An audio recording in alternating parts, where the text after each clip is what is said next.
Avtov s 5 prestavami skoraj ni več, a ročni menjalnik nasploh, tudi če ima standardnih 6 prestav, postaja vse bolj pasé. Danes mora avto imeti samodejni menjalnik s 7, 8, 9 ali celo 10 prestavami. Močno vlogo pri popularizaciji avtomatike ima družba PSA. Moderni 8-stopenjski menjalnik pa so po velikih SUV-jih zdaj vgradili tudi v Peugeota 308.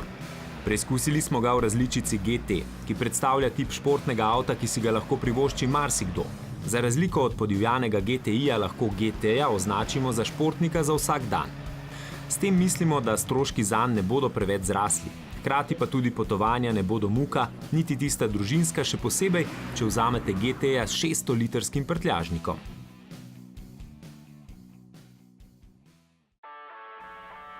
A kljub racionalnosti takšna 308 ponuja zelo privlačno mero športnosti.